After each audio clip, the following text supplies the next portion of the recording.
What's going on, man? Hey, how's it going? Not much, man. Working hard, man.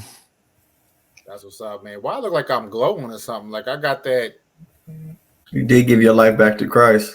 I got that soul glow going with this light. I gotta fix this. Hold on.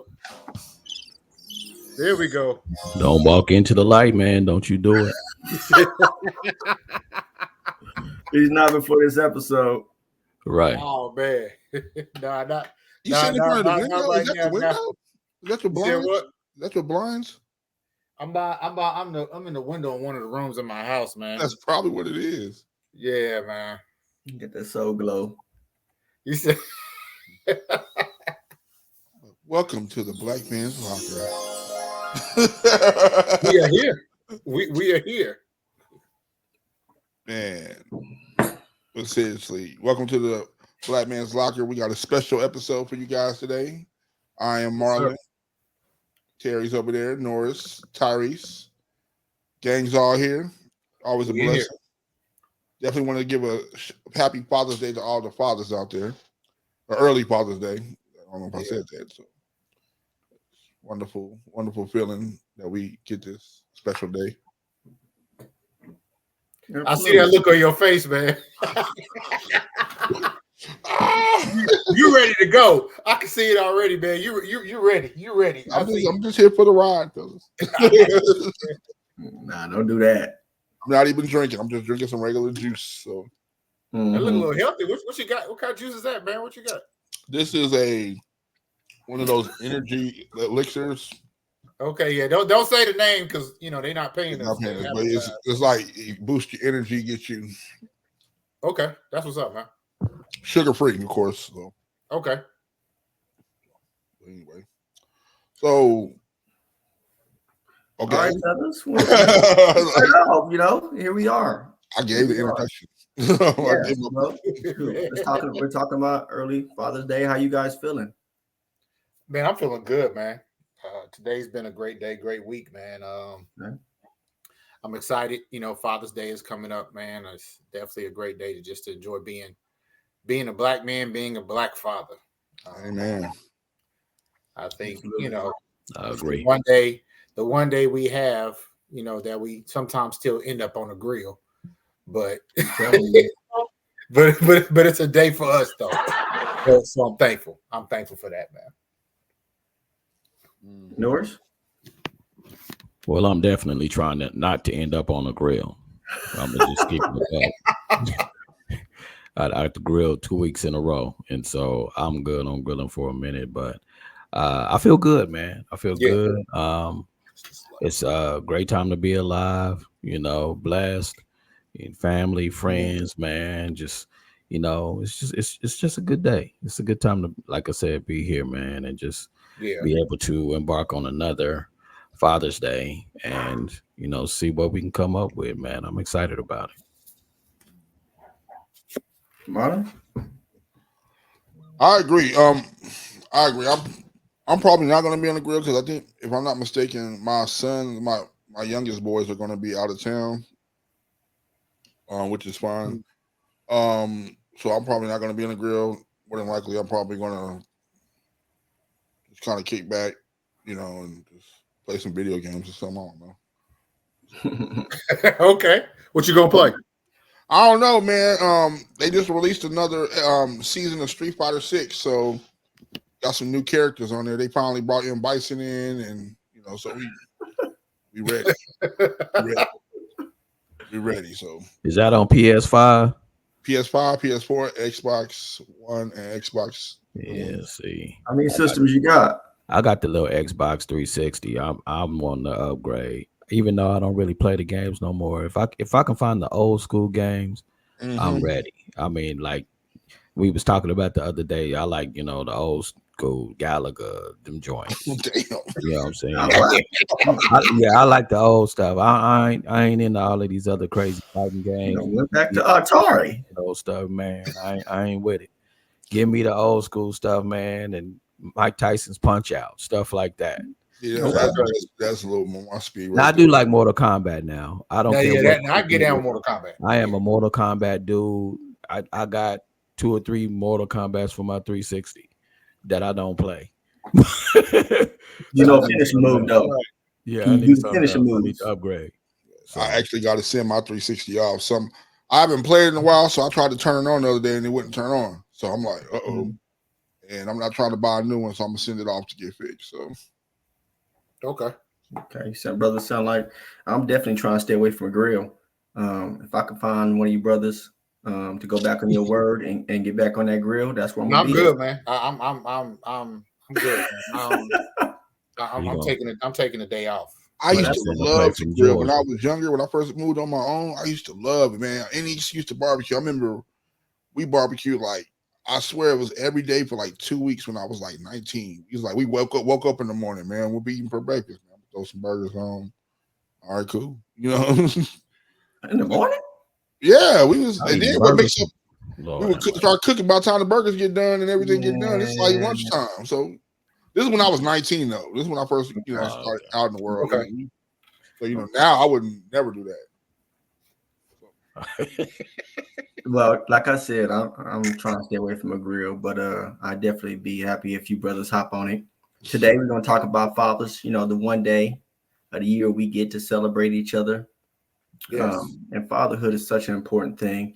I wanted to throw out a few benefits, just how fatherhood, impacts our communities, our homes, and us as individuals. I'm sure we have all been touched and impacted by men, whether they were our father, caregivers, or just a strong male impact in the family. I know we've all been impacted by that. So here's a couple little benefits I want to throw out there. Children who grow up with involved fathers or caregivers or uncles, we're going to include all men. They're 39% more likely to earn good grades, A's in school, 45% less likely to repeat a grade, 60% less likely to be suspended or expelled from school, two times more likely to go to college and find stable employment after high school, 75% less likely to have teen birth or have a teen pregnancy, and 80% less likely to spend time in jail or have police interaction. What you think about those statistics, fellas? I agree. 100%. I agree wholeheartedly, man. I think I remember when we talk about the impacts of young adolescents of having a father. I can just kind of go back, when I visit my son's school, just the number of kids that had behavioral issues, were the ones, when I spoke to them is, when I, we just had conversation, a lot of their behavioral issues and how they treated my son was jealousy because I was an active father that came into the classroom.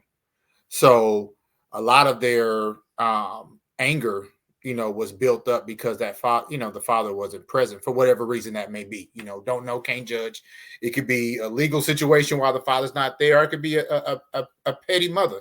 We know those exist as well. But I do agree with those statistics because we do have a huge impact because as fathers, we set the standard, of the importance of education and how, they should navigate through life. Absolutely. And we're all fathers here. Let's just make sure we throw that out there, whether it biologically or stepfathers, we're all men of impact in our communities and in our homes. Norris, how about you? I mean, I think it's vitally important, man, to have fathers in the home. The statistics don't surprise me. I mean, with listening to them and being able to see the success rate, excuse me, of what can happen for a child with a present father. And, it's just kind of one of those things where, you can have a father that's present in the home that, you can emulate, or you can have a father that's present in the home that, you might not necessarily want to emulate. But the presence of that man being there still, even if there is some, negative connotation, I think is something that still helps with the kids, still gives them the ability to be able to, function and, do some things that, they wouldn't normally do. I mean, if we just keeping it honest, without, having a father in the home. So I think, like I said, the statistics are very, very, very, good, and something that I believe is true. Okay. How about you, Marlon? I will say that a father in the home is definitely it's definitely something that hits different for a lot of folks. I think, especially with young men, I mean, young women too, when you have that comfort of knowing that there's somebody there, a protector, a provider, it's always a good thing. Even if, in situations like you said earlier, Norris, where it was maybe some discord between the mother and the father. I know I have friends who had dads who were maybe alcoholics or whatnot back in the day, but they still would come by with like a pack of popsicles and, box with them in the yard because mama didn't want them in the house type stuff. But they were always there. And if the mama said, he needs field trip money or they need this, and this, he go out and do whatever he needs to do. But yeah, he's there, just to be able to know you got somebody you can call on. Mm-hmm. But I know me and my kids, I definitely, I mean, I'm not a perfect dad, but I definitely feel like each day I improve, no matter, just different things and getting more involved with certain things, learning how to say no to overtime and extra jobs to, go and be at school functions and things like that. Because, kids love that type of stuff, just, and I think, he was saying your son, was getting kind of teased for you being there. Kids do get like that. I think kids, some kids, they are jealous. That's just what it is. And I hate that. I hate that for them, but because my kids will definitely be like, this is my dad. Right. Right. And just, showing off. And especially my daughter, my daughter used to be like kind of like, she was weirded out by me because, the way I would dress on the day. But like when I went to her little military thing and I was dressed up, she was like just gleaming like, this is my dad. This is my dad. And, yeah. So it definitely hits different. Yeah. And I think one of the biggest things that we have to highlight here is we have healthy fathers, involved fathers, males in the home, because we have men in the home that are not protecting, providing. And sometimes the men in the home are the issue.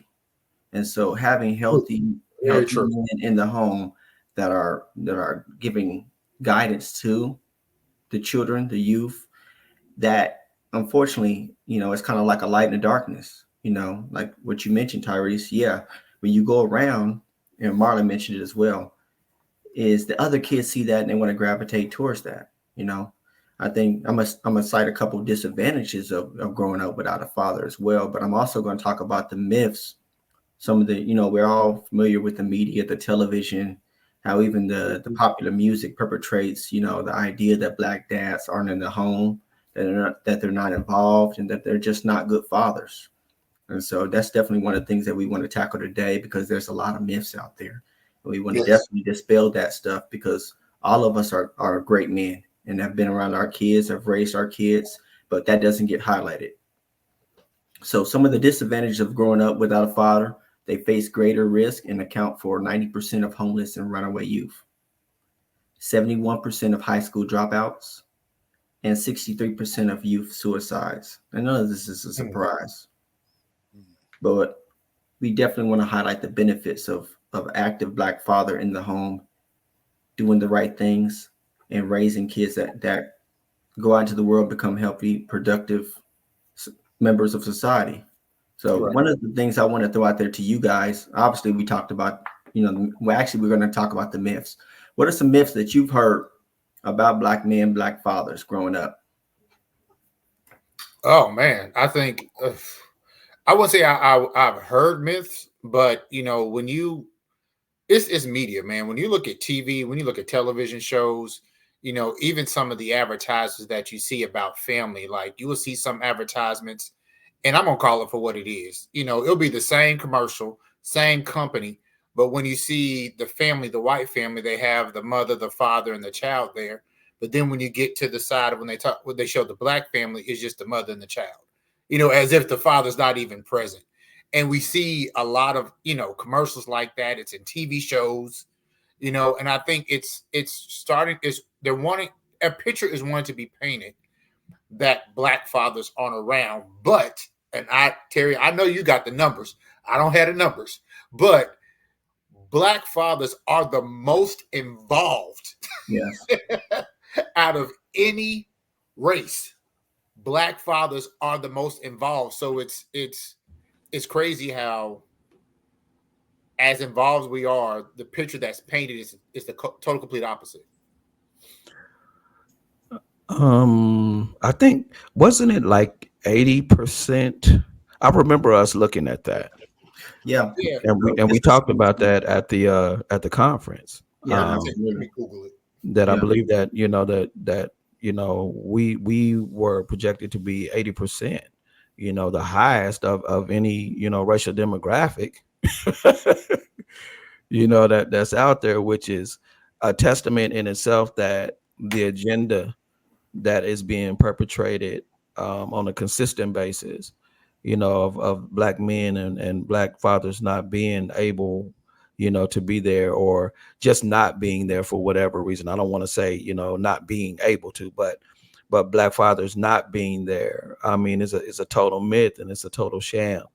And, it's just one of those things that the more that I look at society today, just as Tyrese had mentioned, that is consistently being perpetrated, that for whatever reason, either it's and there's nothing wrong with interracial couples. Let me preface this, because people will try to take it and run with what I'm saying. But either it'll be the black woman and the child, or the black woman, a child, and a white man. And you're seeing that a lot more. Mm-hmm. Or a black woman, a black child, and another black woman.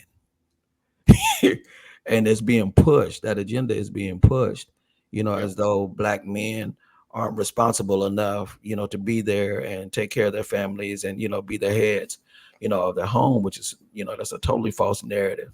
But that's been fostered for decades. I mean, go back to when I was little, and that it's been like that. So it's sad and unfortunate.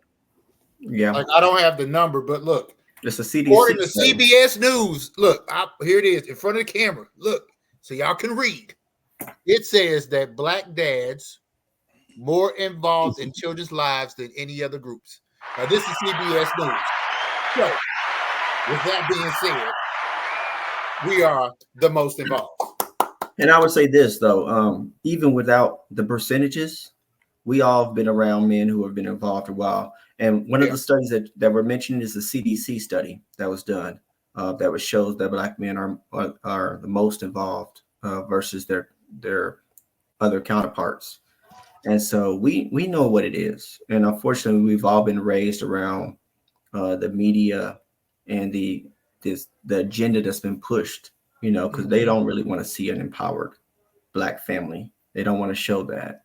And it's unfortunate, but we kind of know what it is. We all grew up on shows like The Cosby Family, where you had strong black males, a black male in it. And then somewhere along the way, we started gravitating towards some of these shows that show us in such a negative light.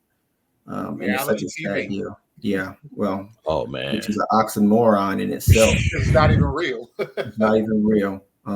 It's for likes and shares and all the toxic part of our culture that people kind of gravitate towards. But there's a lot of men out there that are doing awesome things, even in our city. Right. And I've been a part of that. Some of the family, I've taught parenting classes, and a lot of dads are out there. A lot of single dads are out there making big moves. And I was one that raised my kids by myself until I became married. What is that experience for you guys? I know I'm kicking over to Marlon because he didn't get a chance to speak, but I know that all you men have raised your kids as well as been a part of raising other kids as well. So I definitely want to hear you guys' truth about that. Okay.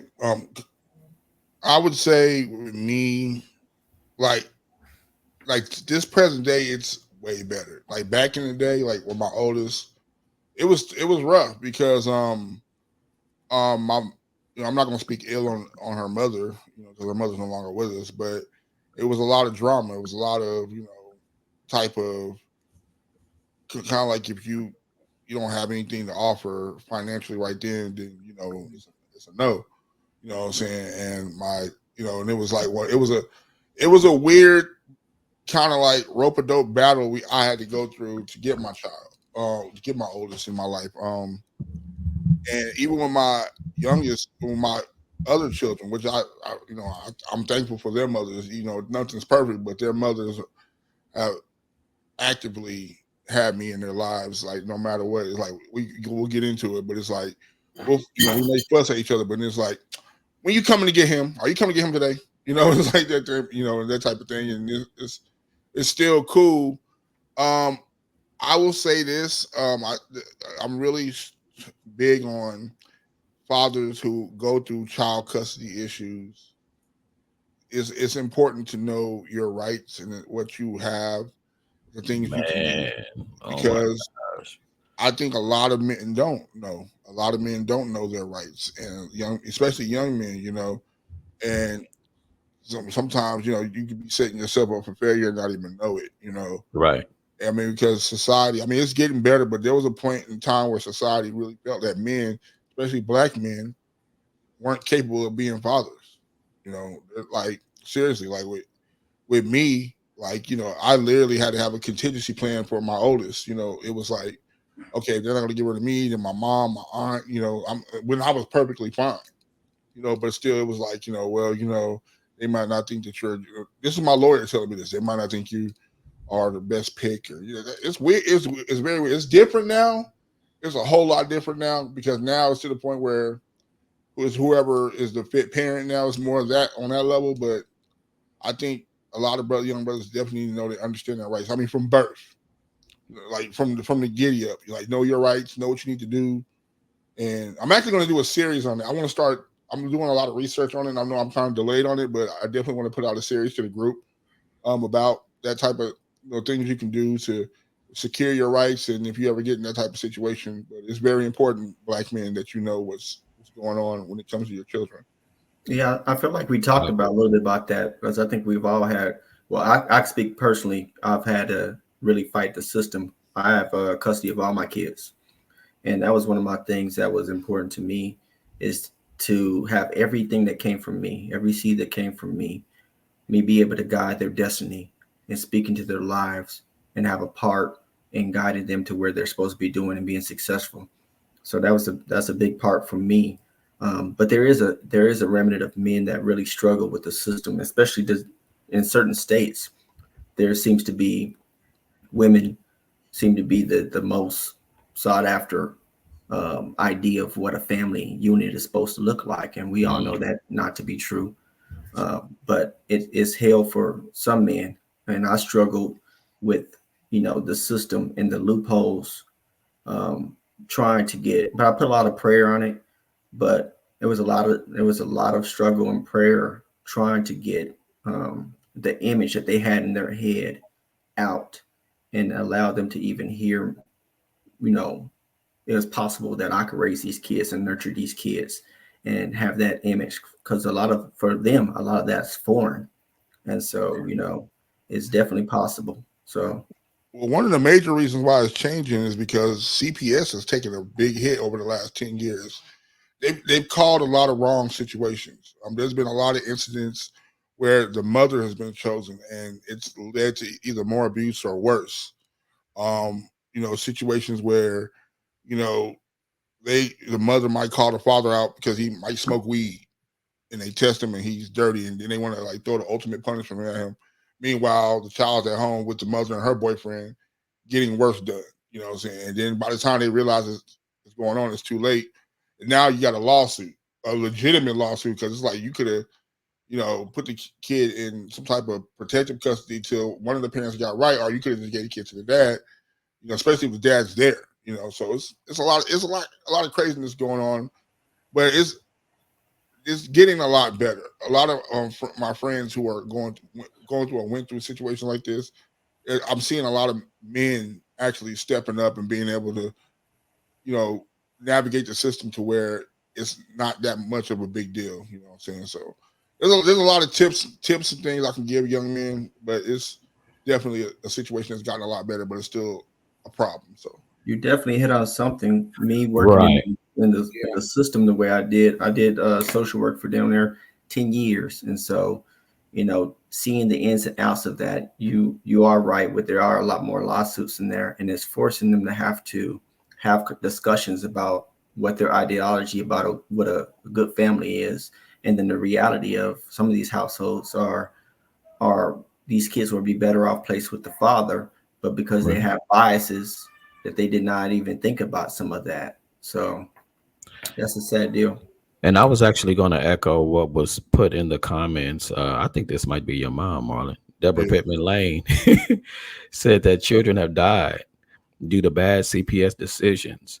I wasn't going to say that, but yeah, that was something that I was going. I was going to bring that up as well. That we have seen so many people, especially here, like within the city of Wichita, we have had a few major cases of children who, were in custody or whatever of a parent who have gone missing, and these children have been dead, found in a wall, or found in other, just obscure places. But I know personally for me, just dealing with some of the things that I've had to deal with, with the court system and everything else, I would venture to say that it probably has gotten better over time. I know that, when I was kind of going through the things that I was going through, it was pretty rough. And knowing your rights, I would second that. I'd shout that thing to the, on the mountaintop, because when you're green and you don't know, that's when you can be taken advantage of. Right. And just, my own personal story, I'm not going to go deep into it, but, I've had that because I was so green. I did not understand what my rights were. And I did not have a male to tell me, you know what I'm saying? Or honestly, at that time of my life, have a woman to, really just, engage me and just kind of, show me, the ropes in that regard, man. I went in, super blind, and, ended up paying some penalties and some different things, man, that I believe had I known what I know now, and it took me, years to glean the information, but had I known then what I know now, things wouldn't have been that way. Right. And so I definitely would echo that, man, 100,000,000%. Know your rights when it comes to you, when it comes to your children, your parental rights. And for those, that may be struggling, because I don't think we even touched on this, those that, may be grandparents that may be struggling, not seeing their grandchildren or whatever, because, we got a crazy baby mama. I'm not going to let you see your grandkids because your son ain't fooling with me no more. Or it could be vice versa. Know your grandparents' rights, because grandparents have rights as well, So that will be a good thing, man, because some of these people, and it's no, shade or shot to anyone, man. Sometimes, man, people lay with people, man, and they have children or whatever. And the truth of the matter is they're not really fit to be parents. They're not. And so sometimes, man, you need that person that's able to step in. If you want to be able to help and grow and be, a good parent, then that's fine. But if you're a type of person that does not, I'm young, I'm kicking it, I don't want to be tied down, with no child or whatever, and you decide, that you're going to go ahead and birth that child, man, then you need somebody that's there that'll be able to, help and pick up the pieces, and do whatever. For me, I was raised by my grandmother all my life. Wasn't nothing that I asked for. That's just what it was. You know what I'm saying? And so that's what I mean. Having a good safety net for whatever reason, if that parent is not able to raise that child or rear that child correctly, having somebody that's there that is able to do what needs to be done. I want to go ahead, Tyrese. I'm sorry. Yeah, I want to kind of piggyback off of what you were saying, Norris, with with knowing your rights. Living in the South and living in the Bible Belt. This tends to be a pro-mother environment, and I think one of the things that I hear from a lot of the men here is they don't know their rights. There is a huge knowledge gap and understanding and knowing what your rights is when it comes to rights to your children, and even just the visitation laws. Because I've seen before where brothers, they didn't know the laws, they didn't know their rights, and their visitation was crazy. Like I'm talking about 2 hours on a Saturday supervised for what? You're not a criminal. You haven't done nothing wrong. You haven't broken any laws, but you have to have supervised visitation because you took that as if that's all that you had, because you did not know your rights.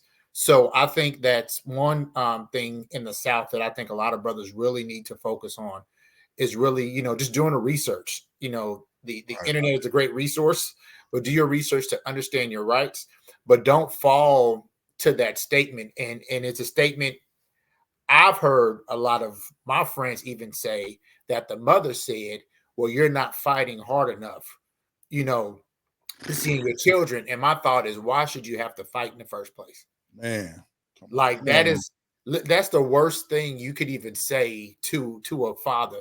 You have to fight hard enough. Why am I fighting? Is it that I'm not fighting to be with you? Is that what the issue is? Heavy. Is that what the problem is? Heavy. Let's heavy. I know, like you with the situation, keeping my child away from me. But right. That's that. Go ahead, Marlon. Okay, I know what my situation that I was in. It was one of those things where, like, I didn't know my rights. I literally one of the things I tell young men: you're in a situation where you lose your kids, or your kids getting put in state custody for whatever reason. First things first, stay calm. Stay calm. Don't go cussing people out, because we're black men, and we start yelling. That makes us look unhinged. It makes us look dangerous, aggressive. Right. Yeah. Second thing is hire an attorney. If you can do it, hire an attorney. There's resources out there where you can get an attorney. Don't do a court-appointed attorney, because honestly, no disrespect to people who work for the city that are court-appointed attorneys, but let's be real, y'all don't care. Y'all have caseloads of people that you got to deal with, and you're just trying to get through that case. Right. And I know some good lawyers out there that actually do care, but there's a lot more that don't care. I mean, I've literally seen situations where, working at the children's home, you'll see the court-appointed prosecutor, the court-appointed defendant, the attorney, and they're sitting there in court arguing, and then they go have lunch together and talk about the case. Like they're literally giving each other, well, this, and the case is already lost. You know what I'm saying? Like with me, it was like a situation. My daughter, because my daughter didn't even know about me, because it was a good 4 or 5 years of us not seeing each other. Because the situation me and our mother was going through. But when we finally got to see each other, she didn't know me. But once she realized that, that's a safe place, I got a whole nother family that loves me. I got aunties. I got another grandma. I got this is a 7-year-old little girl at the time, and she's like, "Dad, I want to come live with you." You know what I'm saying? And which jumpstart my stuff. So I start asking questions like, "Well, she wants to come live with me. I have a nice apartment." My aunt at the time was living here. She's military. They live on base. They got a 3-bedroom, beautiful house. If y'all don't feel like she's good enough for me, but there's really no reason to say she's not good enough for me.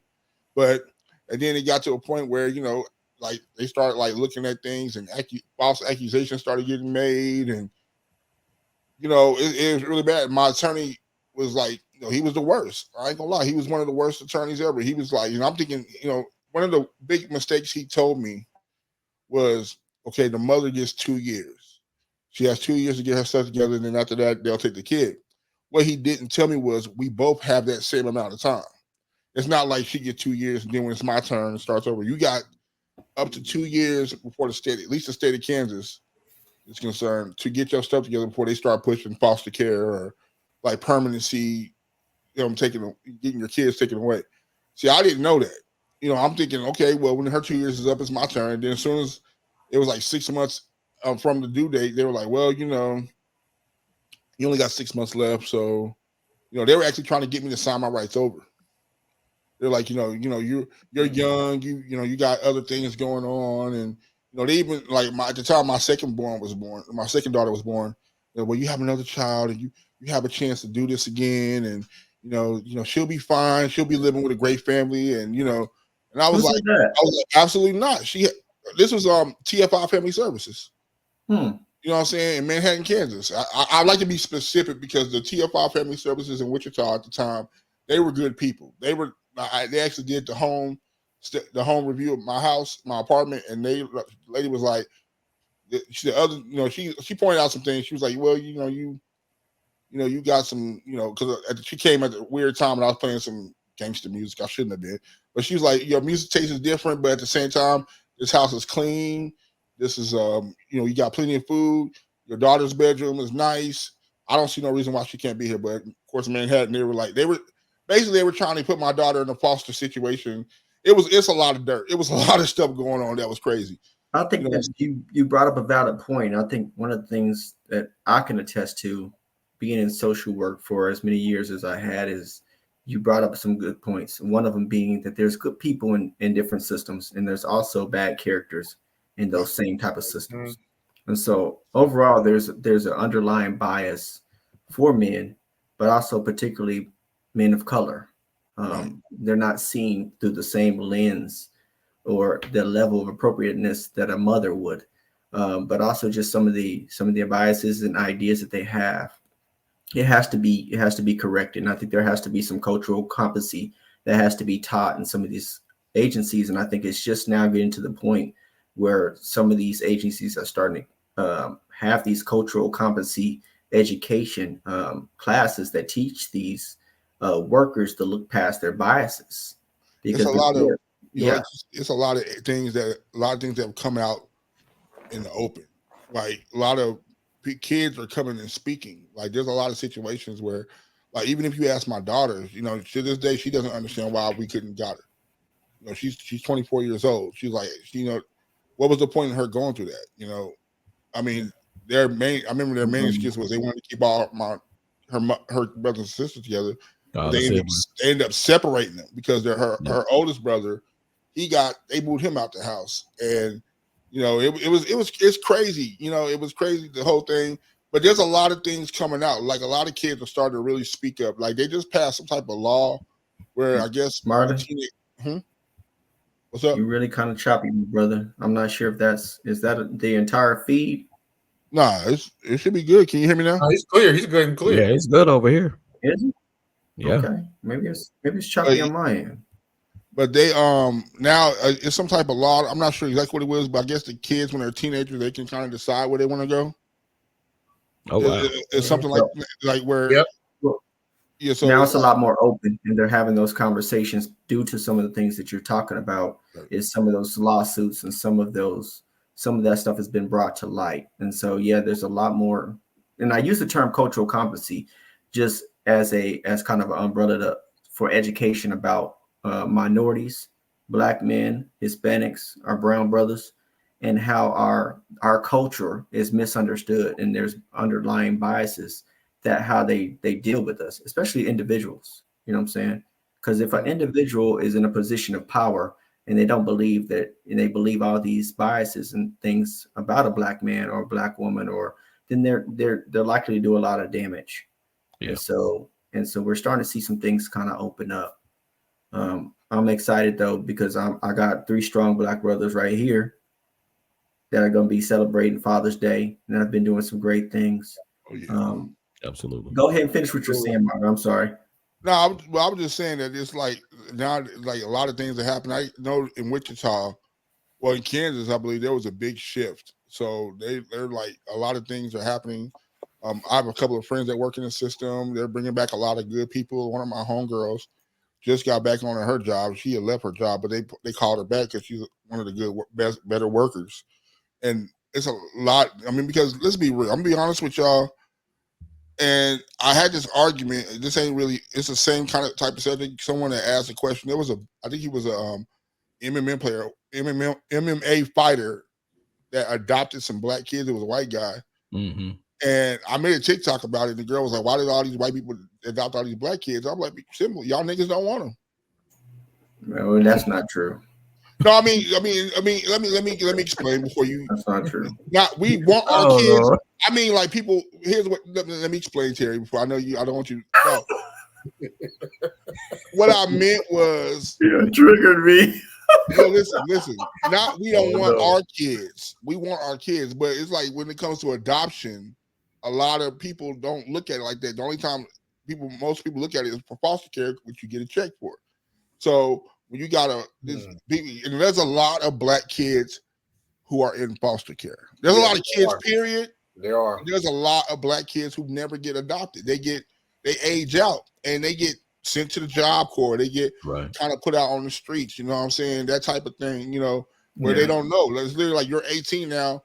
Hey, here's a little bit of cash or whatever your family left you, and good luck. You know what I'm saying? So a lot of kids, and that's what it is. I'm like, I tell cats all the time, if you are that concerned about who's adopting who, why don't you go down there and see what you can do? I know we all got our own kids and everything, but if it concerns you that much, then that's what you need to do. Because the kids they're not getting adopted. They're not getting put in foster situations because they are, for whatever reason. Maybe they're not mentally challenged where the check is bigger. They might just be normal kids. There's actually a whole study on that. I think is rather interesting. Some of the things I actually found pretty interesting when I was actually working in there is you have some youth that might be biracial, and they were listed as white on there. Because, that's true. Unfortunately, because the chances of them being adopted was higher if they had white on there versus if they had black on there. And then you kind of go into some of the other biases and with the names, their particular name. And so you had and the age. I feel like we could do a whole segment on that in itself, but there's quite a few reasons on why there's a lot of youth into the system.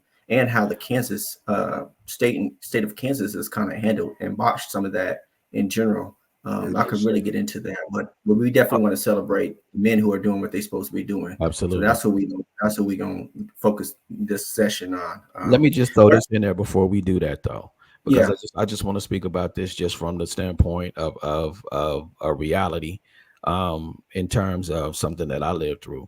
Because we talked about black kids being in the foster care system and not getting adopted. I also believe that part of the reason why we don't get to adopt them is because, like I said, in my particular instance, we actually had black children, and they, for whatever reason, to this day, I still don't know. And it wasn't because we were bad foster parents or anything was going wrong. Nothing was up, but they literally came after we worked for years with these kids. Oh, we're going to take them out of here and we're going to move them somewhere else. And they ended up moving them with white people. So we have, all kinds of different situations that may happen in terms of not being able, to have the ability, to be able to adopt, black kids.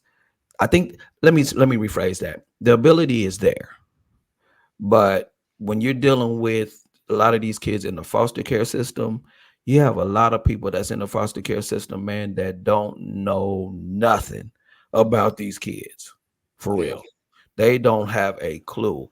The only thing that they do know is what's in the little red binder that they get, just giving you a rundown of, if the kid is ADHD or ADD, or they take medicines, or, they're highly aggressive or whatever. They literally limit that child to what's in that book, that information. Yeah.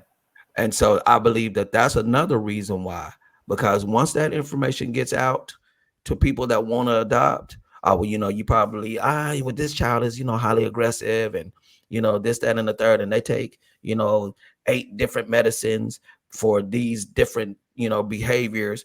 I mean, you've cut the chances of that child being adopted. Yeah. You've cut it, majorly, because instead of highlighting positives, and anybody that's in the foster care system, knows that if you have a child that comes to your home or that you want to adopt, man, that child is probably 99 times out of 100 is going to have some challenges. I mean, that's just a given. You know what Absolutely. I'm saying? To me, even that's a moving given. from the home. When the kids move Right. from the home, that's a trauma right there. That's a trauma. So they're going to deal with trauma. They may have behavioral issues. A lot of these children, man, that are in the foster care system are born under, the influence of drugs, being in the system. You know what I'm saying? Of the parent, there's a lot of variables that are not looked at, or that are looked at when it comes to that, particular instance. But it's a lot of negative that's been pushed out to me. And so that makes it harder for these children, especially I think our Black kids, to become, adopted and get in permanent homes. Mm-hmm. And not to mention, a lot of these kids that are in the system don't even need the meds. It's just like, I don't know if you remember, Norris, but when I was at the children's home, like one of the first things they would do was called a med review. Yep. Yeah, they would like 2 or 3 days after the kid gets there, they got to send them to the doctor and evaluate them. And 9 times out of 10, they was coming back with something. See what kind of meds you can put them on. Right. That's true. Adderall. And I would say this, because there's a lot of diagnosing of behaviors instead of symptoms with some of these kids. And so what we get into is we get a lot of these kids, a lot of these foster homes and some of the systems that these kids get in contact with. They want a quiet kid. They want a subservient kid. They don't want somebody that's acting out their trauma. They want somebody that's going to be docile. And so whether that's drugging them up, and that's not everybody. But like you said, there's a lapse of information and education in these systems because there's such a high turnover in the youth and in the people who are supposed to be taking care of these kids. Right. So we have to, that's one of the things we definitely need to talk about. But us as a group is actually doing some pretty awesome things. We just have the tie thing. We have the tie. Can you speak a little bit about that? We have going on. So right, as a collective, we have a mission that we're doing, the tie that binds. Where all 4 of us have come together, and one of the things that we want to do is that we recognize the challenge that Black men and young Black men have from leaving even the jail system or prison system, or we can even throw this in there too. Now that we're talking about adoption and going through foster care, because once they get 18 and through foster care, now you out on your own now pretty much. So we might as well just add that into the mix as well. But we want to be a blessing to men who are trying to get into the work field. A lot of times they don't have the attire and their confidence is shot because they don't have the nice dress shirt, or they don't have the tie or the bow tie to present themselves as a professional during that job interview. So what we're actually doing is we're asking for donations for new or gently used. We don't want no raggedy stuff. We don't want no stuff with holes in it. We don't want nothing faded. We want something that can be given to these brothers to help boost their confidence, and neckties and bow ties. That way they feel confident going into that job interview, so that way they can secure that job and just basically move their life into the next level. Absolutely. And mentorship is a big part of what allows a lot of these youth to even elevate. And thank you. That's awesome. Hey, there you go. That's awesome. Yeah, right there. Thanks for the plug, Martin. Thank you for That's dope. That's dope, bro. So we got some great and awesome things going on. And us as Black men are operating within our city. Ty's in Atlanta doing some awesome things, and he comes back here. We're going to have another conference. We're going to have some exciting things kind of going on. And mentorship is a big part of what allow these youth to see positive Black male representation. And that's one of the biggest things that we want to do for our city, for our own homes, and for just the greater good of what we have going on. The Black Men's Locker is doing some fabulous things, and we're looking forward to the numbers growing as we continue to impact our community. I wanted to kind of flip it back over to, some of the lessons that we've all kind of picked up just being around positive Black male representation and fathers.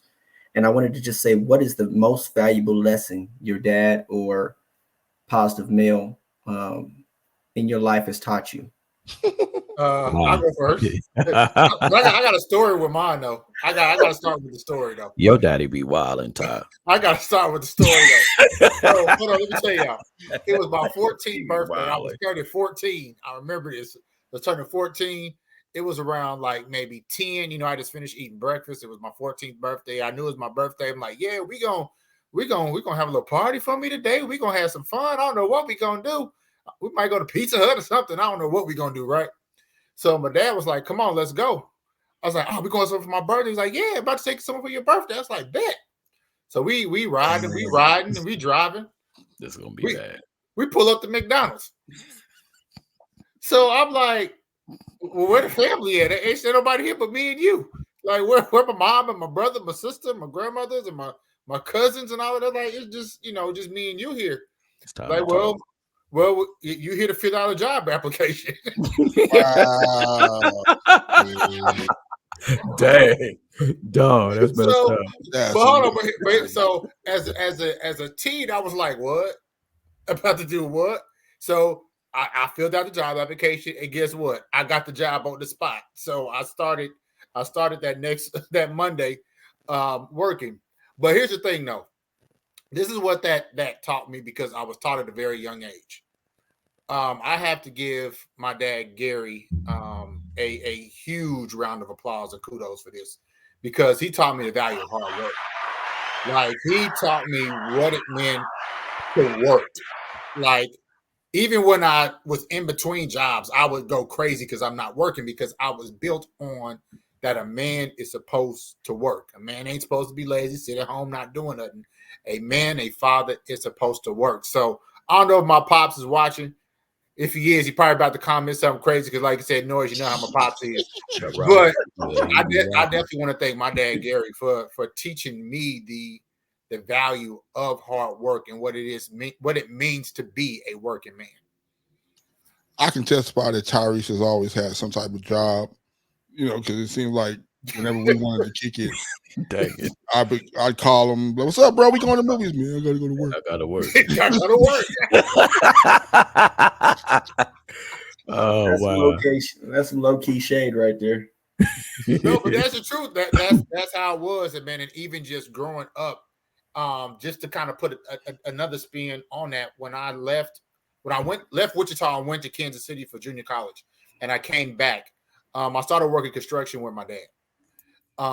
And he had a housing project in which we went to Tampa, Florida, and we actually built the housing on the military base in MacDill Air Force Base, and in Tampa, Florida. And I value that so much, is because he taught me how to read a blueprint. And to this day, I still know how to read one. So that gave me a skill to where if I did not have a job, or if there was something that I needed to know how to do, I could pick up this basically skill set that was taught to me and get out there and get some work. Right. I get it. Norris, what you got? Let me see. Let me, you know what I'm saying? My situation with my bio dad is different, and that, I mean, rest in peace to my, my dad. But I will shout out, and I don't want to just go, because it's a lot of names, but I was raised at a church where the men who were associate ministers there, man, were very, very active in the lives of those of us that did not have fathers present. And so, I mean, I've been a church kid all my life. So that's what I know. Me too. But,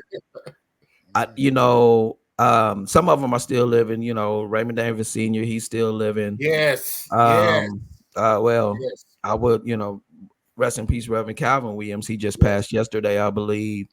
Reverend Bill Beasley, he was one that he's not here anymore, but he taught me a lot. Reverend Kevin Scott, Reverend Buford Walker, Willie Walker. I mean, I could just go down the list of good men. That's a great man right there. That taught me hard work.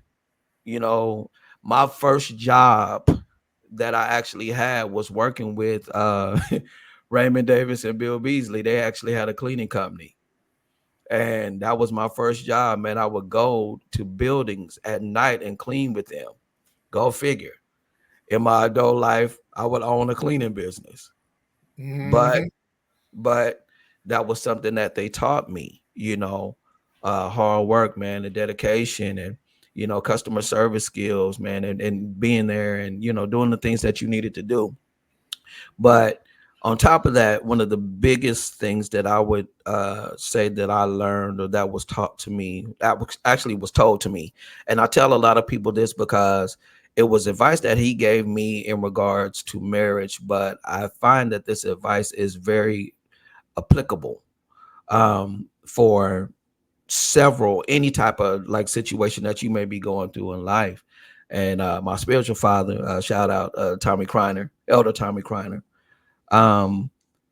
One of the things, or the thing that he taught me that I still, carry with me to this day, man, is he spoke, and he was just like, in terms of marriage, he was like, I just want to tell you this because it'll help you. Everything doesn't warrant a response. Learn how to pick and choose your battles wisely. And when he told me that, again, that was something that he had given me in terms of marriage, but it's probably one of the most powerful nuggets that I've ever gotten in my life, because again, it's applicable for everything. Everything doesn't warrant a response. You don't always have to react. You don't always have to say something. You don't always have to respond. Sometimes, man, just being quiet and learning how to let a thing go will save you so much stress, so much headache. Pray about it, man, and keep it pushing. Right. Learn how to pick and choose your battles. Every battle's not meant for you to fight. You put undue stress and unnecessary stress on yourself, man, when you just want to fight everything all the time. So that is probably, that's something I tell young cats to this day. Cats that's want to, that's married, cats that's want to be married, or in relationships, cats that's dealing with whatever they dealing with. That's what I tell them. Man, learn how to pick and choose your battles. Everything doesn't warrant a response, man. You don't always have to be vocal on everything, because everything ain't meant for you to be vocal on. Learn how to shut your mouth sometime. Things but I mean, and I believe this wholeheartedly, man. In some instances, man, things have a way of working themselves out if you shut up. Yeah. So, Big facts. Yeah, shout out to all them brothers, man. Marlon. Well, I'm one of those kids that's raised on whatnot. I watch adults by example, so I won't make mistakes. Being said that, my birth father, didn't teach me anything but always be there for your child, because I would never want my kids to feel the way I felt because my birth father wasn't there. Now, my mother's ex-husband, my brother and sister's father, even though they're not together anymore, but I remember he taught me a lot in the short time of their marriage. One of the things he taught me was basically you got to respect your property. Like, I remember he had this dope ass stereo system. I've never seen a stereo system like this in my life. Like, it was one of them old school rack stereos. You know what I'm saying? Like, everything was separate. You had the record player, the tape player, and I think he got it from Korea or something. I'm not 100% sure, but that thing was nice. And back in the 80s terms, it was high tech, because I remember it had like you barely press play on the tape player, and it just it made this mechanical noise, like it was. And I think it was remote control too, if I'm not mistaken. I used to do hood rat stuff. I would do things like put some music on, and what happened when you turned it on and had a delay on it, and so like you turn it on, it didn't just come right on. It started clicking and doing all these little things. I mean, and it was a pretty loud click too, because I remember they used to wake up. They used it as an alarm clock, and they would hear it. You hear that click, and you'd hurry up and run in there to turn it off, because once the music come on, it was loud as hell. But anyway, I would turn the music all the way up. This system was powerful. You can turn it up to 50, and it was loud as hell. So if you turn it up to the max, it was just the whole neighborhood can hear it. So I would do it, turn it up loud or whatever. Mind you, every time I did this, I was risking the worst beating in my life. And I got caught a couple times. My mama got me a couple times. He got me a couple times. And one day I did it. And he was in the room. I didn't know I came home from school. And I did it. He was in the bedroom. And he might remember this. He might not remember this. And I did it. And he came running there. And, and I would always run out the front door laughing. So he was like, come here. I'm like, damn. I walked in there. And he sat me down. And he just started kind of going on everything, how much everything cost. And he was just like, this is how you do it. You don't need to turn it up that loud because this is a very powerful system. But he explained everything to me. And then he said, one day this is going to be yours because I'm going to upgrade this. And this is going in your room. So why would you want to tear up something that's going to be yours? And of course, I'm like 7 years old, 8 years old. My eyes would be like, one day this will be mine? And, he was just like, this is your property. This is going to be your property. So you got to take care of it. This is how you do it. Let me show you how to play the records. This, and this. So it got to the point where, sometimes him and his friends would be out there drinking or whatever after work or on weekends. And, I don't know where my mom would be. And he'd be, in his mode. And, he's from North Carolina. So they talk different. So he'd be like, baby, go in there and put that Babyface album on and, and turn it up a little, turn it up to 15, while the homies is kicking and stuff, and I go in there and play DJ. So really, it taught me, and ever since then, it ain't just with music, it's with everything. Because I treat everything I buy with my money, I treat with respect. And I pass that knowledge to my kids, my sons especially, because my sons go through Nintendo Switches like it ain't nothing. And I'm trying to teach them, respect your property. Don't let people just play with your stuff. And mess with your stuff because they're going to break it. They don't care. This is yours, and that's how I am with everything, not just with material things, with my family too. This is my family. That's mine. You know what I'm saying? I'm going to treat them with the utmost respect and love and give them every single thing that they deserve, that I can afford, of course. And, no one's going to take that from me. And a lot of people will come and they'll mess your family over. A lot of people don't care. And that's the reality of it. They don't care that, they left your sister hanging or your brother, they took some money from your brother or something like that. But you got to care because you got to hear them, man, I can't pay the rent this month. Or, man, I can't do this. Or, man, I can't do this. You know what I'm saying? So you got to learn to, you got to protect what's yours. And like I said, it's not just material things, it's everything. So I've applied that to a lot of things that I've lived in this life. So, so Ron, if you're listening, thank you. Yeah. That's what's up, man. That's what's up. Man, this has been a great show. I'm hearing. Hey, what about you? What you doing? Trying to say, what about you, man? I want to slip on it. You tried it. Yeah, I tried it. One of the things that stood out for me was my dad always taught me the value of cars. He's a mechanic and he would always be working on cars and I would come and watch. And he just kind of showed me the difference between the cars that lasted and the cars that just looked good. And a lot of that is applicable to life too, though. Some things out there look really good, really shiny, and they ain't worth 2 cents. And so just a lot of the things he showed me was just kind of how to take care of things, like you said, how to take care of things and the value of things. And today, I mainly drive Hondas and Toyotas, and my daughters, I've been able to pass those type of cars down because those cars make it over 200,000 miles and they're reliable cars, Right. And so that's something, and now they're buying their cars, according to the same information that I was given from my father. So just those little type of things, we're able to pass down to, the next generation that makes sense. So for me, he showed me the value of things. I think that's important. That's one of the things that I think, and I'm not saying women can't do that, but I think people grew up with fathers or a father figure, you always have that person to kind of lean back on and get advice from. My boy Nate that I do the Beers and Blues podcast with, he's an excellent mechanic, but to him, his dad's better. So it's like if he has a problem, he calls his dad, and he's fixed my car a couple of times. His dad would come over and, did you check this? And they'll sit there and work on it together. And I think we as we have people who have dads or father figures, we always lean back on that. So that's I would say that's probably one of the more important reasons why a father should always be in the presence, even if you don't have that type of knowledge. It could be, you know, how to mix a drink. You know what I'm saying? I mean, for real, like, you know, there's a lot of things like, you know, I got family members who, you know, taught their kids how to, you know, not know if you've been slipped a Mickey or not, or you know what I'm saying? Like, you know, this, you know, the vodka shouldn't make you feel like this. If you feel like somebody did something to your drink, you need to get up out of there.